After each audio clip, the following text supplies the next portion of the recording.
Welcome to Vsb News Online for Friday, January the 16th. I'm Charles Webb.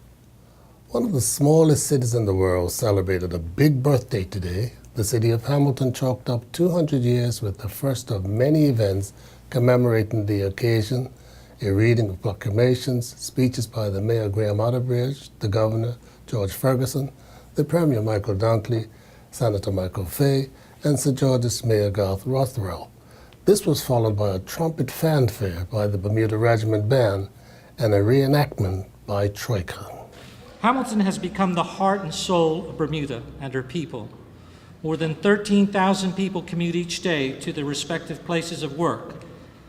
The facade of old Hamilton still houses shops that ply their trade. Historic names are still born on some of our first buildings and businesses. And our beautiful parks all speak to a time long before ours. Times that gave shape to the Hamilton we know today. Any anniversary is a time for reflection. 200 years is a long time. 1815 was the year of the Battle of Waterloo and the restructuring of Europe for the next century. If the United States Consul General were here, he would want me to balance that one by noting that it was also the year of the Battle of New Orleans, which the British lost in extra time after the war was supposed to be over. It certainly was the year of the Treaty of Ghent between the US and the UK, and the start of 200 years of peace, alliance and friendship between our two countries, which has been marked again by Prime Minister Cameron and President Obama in Washington this week. In passing, it's worth noting, just to get a scale of how long ago 1815 is, that the United States, which signed that treaty, had a mere 18 states when Hamilton became the capital here. Hamilton's seen so much change in these 200 years. Some change has been fundamental. Almost all of it has been for the better. When the capital of Bermuda was relocated from St. George's to Hamilton in 1815, I am certain that no one expected that it would go from the sleepy little town it was 200 years ago to becoming the bustling hub of Bermuda as it is today. It was then, and it remains today, the heart of the island, and is our primary business district, our entertainment, and our shopping center, and of course our principal seaport. The vast majority of employers are in the city, and just under half of the working population work in Hamilton each day. Hosting all of these people on a daily basis is no easy assignment, especially for one of the smallest cities in the world. But I think we can all agree that in 200 years, our city has managed to punch well above its weight, and it continues to do so boldly today. The city has seen major transformations over 200 years and will see many, many more. We are all the stewards of the city of Hamilton, and I look forward to being part and seeing the city grow and thrive, especially with the approaching America's Cup. Let us all join together in celebration of the city's past, present, and future. There have been further developments in the situation in which the Civil Justice Advocacy Group has petitioned Premier Michael Dunkley to demand a fresh investigation into its claim that the public are being denied lawful access to electronic court recordings. Vsb News' Brian Darby has the story. After the revelation that the group has uncovered a 2001 act passed by the legislature to create the court recording system, which DPP Rory Field reportedly proclaimed has no legal standing, Vsb News asked Police Commissioner Michael De Silva if he will be reopening the official inquiry into the complaint. Mr. De Silva replied that the Bermuda Police Service has received a letter from the group in relation to its complaint that was investigated last year. He said, "We are examining the contents of the letter to identify what action, if any, needs to be taken, and that a decision will be made in this regard in due course." In addition to this, Vsb News has been reliably informed that the Bar Council met yesterday afternoon to discuss the contents of the petition sent to the Premier and to decide if it deserved their support. Brian Darby reporting for Vsb News. Bermuda shopkeepers saw their receipts improve for the fourth month in a row when it was revealed that November sales reached $87 million, or 1.4% higher than the same month of 2013. Motor vehicle retailers recorded the best sales figures, with an 11.3% increase, while in contrast, building material stores registered the largest decrease at 2.9%. In other sectors, sales revenue for apparel stores climbed 3.9%, food increased 3.9%, and liquor was up by 1.2%. Down were the sales in items tourist-related stores by 8% and pharmacies by 2.5%. But this hardly compared with the slump in the sales of boat and marine supplies, down 65.6%. Residents returning from overseas declared $6 million in purchases, 1.6% less than they spent in the same months of the previous year. And we will be back with more news right after this. In an effort to make Bermuda's roads safer, and in partnership with Bermuda Police Service and the Bermuda Road Safety Council, Defon's Broadcasting is launching a safe driving campaign.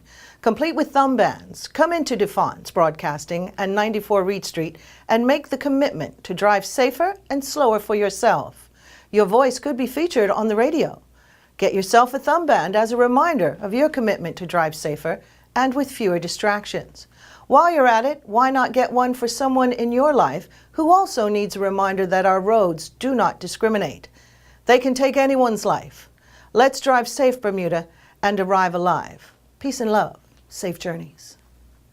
19 entrepreneurs enrolled this week in the International Streetwise MBA program being offered by the Bermuda College. They represent a wide-ranging group of small businesses and are the first international students to take the Boston-based program. Vsb's Adrian Smith has more.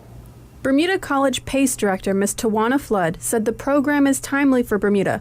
Regrettably, a meaningful number of businesses in Bermuda fail because of ineffective financial planning and management. Local entrepreneurs tend to run their business activities by intuition rather than strong financial discipline. The Streetwise courses address this gap most effectively. Topics are targeted for entrepreneurial success, strategic planning, finance and financial management, access to capital, and anchor institution contracting, all tactically designed for achievement. There are a high number of unemployed or underemployed workers whose skill level represents a barrier to the world of knowledge-based work. Small business is more likely to be an employer of this specific population, and therefore, making these enterprises more successful is a fundamental strength of the Streetwise MBA program. Bermuda has become the program's first international partner. Students meet for 3 hours twice per month in evening sessions. Their atypical classroom experiences include sessions with guest expert panelists, CEO mentoring group meetings, preparation, readings, and final growth presentations. The program is 95% underwritten by local organizations, including HSBC, the Bank of Bermuda Foundation, the Bermuda Economic Development Corporation, and Atlantic Philanthropies Bermuda. For Vsb News, I'm Adrian Smatt. Critical incident stress management is part of a police officer's life that the senior level of the Bermuda Police Force takes very seriously. Hence the opening this week of the first occupational health unit in the old fire station on Court Street. Deputy Police Commissioner Paul Wright, who epitomizes the concern and caring attitude of the Bermuda Police Service, believes in the old saying, an ounce of prevention is worth a pound of cure. We have actually a total of 28 volunteer critical incident stress managers, and they provide peer support to all of our officers and support staff in their own areas of specialisation. They're not just police officers, they're civilians as well, they're former police officers, retired police officers. But the important thing is that they're internationally accredited, that they're properly trained and experienced, and that their activities are coordinated through the occupational health unit. Some contact with our CISM team, as we call them, is mandated, and a good example of that would be our firearms officers. It's appropriate that we touch base with those officers on a regular basis to ensure that they're still well able to carry what is potentially a lethal threat. And so, some of it is post-incident, and it can affect a variety of people in different ways. We've had some very traumatic road traffic collision scenes recently. We've had a few, thankfully, but some incidents where police officers have even come under fire. It's not just the impact on those officers, but it's also the impact on the officers around them and perhaps even their families at home. We all hope for good health, and we all hope to be happy and healthy all of the time. But it's not reasonable to expect that every day will be a good day. And I think the important thing about the Occupational Health Unit is how it's changing the culture of police officers and support staff, how they are recognising that they have a role to play in their own welfare and that self-care is an important part.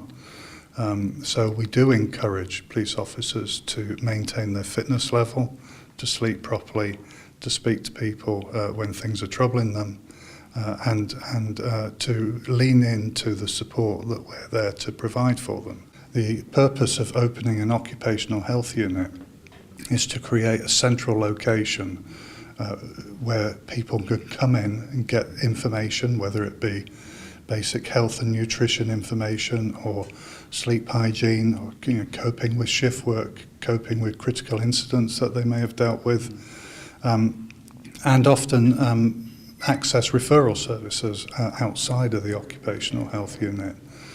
We have an on-staff Dr. Myra Ingerman, who runs the whole unit, and she has built up very valuable contacts and partners within the police community as well as outside of that she can refer our staff to make sure that they get the appropriate support when they need it. And now we turn to Earl Baisden with the latest from the sports desk. The Confederation of North, Central American and Caribbean Association Football, which makes up CONCACAF, last night hosted the draw for the initial phase of the CONCACAF preliminary competition for FIFA World Cup Russia 2018. Bermuda was drawn against the Bahamas in the first round. Bahamas was the first team pulled out of the draw by two-time World Cup winner Brazilian Ronaldo. Then he picked out Bermuda. Bermuda will play a home and away match against Bahamas between March 23rd and 31st of this year. If Bermuda is successful in the first round, they will then face Guatemala in the second round, with that home and away series set for June 8th through 16th of this year. Staying with football news, the Bermuda Football Association announced that they have received and accepted an invitation for Bermuda's under-17 national team to travel to Florida to play two matches against the United States under-17 national football team on February 20th and 22nd. This represents another exciting opportunity to gain valuable experience in a full international match against quality opposition.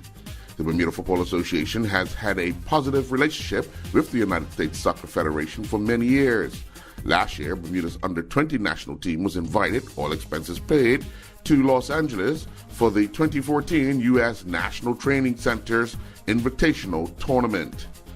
3 Bermuda School Sports Federation's Digicel Middle School rugby matches took place yesterday. In the under-12 division, Work Academy defeated Delwood 20-15, and Senn Secondary Middle School defeated Soltis 30-0. In the lone under-14 match, Senn Secondary Middle School defeated Soltis 25-10. Staying with rugby news, the 9th Paul Martison Memorial Rugby Game will take place this coming Sunday, January 18th, at the National Sports Center. The full schedule for Sunday the 18th includes the Renegades Ladies versus the Teachers Ladies. That kickoff is at 12:30. At 1:15, it will be the Police Ladies against the Mariners Ladies. In the men's division, the Renegades will take on the Teachers at 2 p.m. and then at 3:30 p.m., Police will face the Mariners. Yesterday, we stated that reports had reached Vsb Sports that former national squad and Somerset Cricket Club cup match spinner Dwayne Leverock had been appointed as the head coach of the Devonshire Recreation Club for the 2015 season. However, Devonshire Recreation Club President Nadine Brown Evans after receiving calls from other media regarding our story, issued the following statement, which reads, the Devonshire Recreation Club is in the process of looking for a cricket coach and recruiting new players. As many know, Devonshire Recreation Club has a rich history in cricket, and the current management committee have committed to restoring the cricket program for adults and youth, end quote. Jarrett Dillis, Mark Phillips, and Fraser Hunt began taking part in the Latin America Amateur Championships in Argentina. The trio struggled on day one in golf, all shooting over par. Dillis had the best day, shooting a round of 2 over par 74 to end the day tied 46th. 7 strokes behind the leader, Juan Alvarez from Argentina. Both Hunt and Phillips shot 5 over par 77s to end the day tied 65th. Dillis shot 4 birdies, 9 pars, 4 bogeys, and 1 double bogey. Hunt recorded 1 birdie, 13 pars, 3 bogeys, and 1 triple bogey in his round, and Phillips carded 4 birdies, 8 pars, 3 bogeys, and 3 double bogeys. The Bermuda Basketball Association's men's national team is in full flow with a training session last evening inside the Delwood Middle School Gymnasium, as their first opponents for the year have declared they are ready. President of the Guyana Amateur Basketball Federation, Nigel Hines, confirmed that all systems are in place for Guyana to host Bermuda in March at the Cliff Anderson Sports Hall. Guyana will play Bermuda March 10th and 15th. With the Caribbean Basketball Confederation's Senior Men's and Women's Championships set for June 9th through to the 20th this year, Bermuda will have the perfect opportunity to see how well its best outfits will stack up against another regional counterpart. The last time Guyana played Bermuda, it was in the 2011 CBC Championships in Bahamas, where Bermuda defeated Guyana 68-58. Bermuda placed 5th in that event, with Guyana 2 places back. The Smash Table Tennis Commercial League season resumed inside the Smash Table Tennis facility last evening. Smash and Dash got by Happy Valley Danto 5-1, while the Itsy Bitsy Smashers defeated I Thought It Was Beer Pong 5-1. The Ball Breakers defeated Security Associates 5-1, and TBA defeated the Smash and Balls 5-0. Now taking a look at the International Race Weekend schedule, beginning tonight at 7 p.m. on Front Street. The Bermuda Triangle Challenge mile races will take place. The Front Street Mile, featuring primary, middle, and senior schools, open, masters, senior masters, and elite categories will all take place. Tomorrow, the 10K run and walk will begin at 9 a.m. at the National Sports Center, and then on Sunday on Front Street at 8 a.m., the Bermuda Marathon and Half Marathon will take place. I'm Earl Baston reporting for VSB Sports. Looking at the weather for Saturday, January the 17th, there will be sunny breaks with winds north-northwesterly, moderate to strong, veering northerly in the afternoon, decreasing northeasterly and moderate during the evening. We are expecting a high near 67 and a low near 61. This weather report is courtesy of the Bermuda Weather Service. Thanks for watching VSB News Online for Friday, January the 16th. I'm Charles Webb.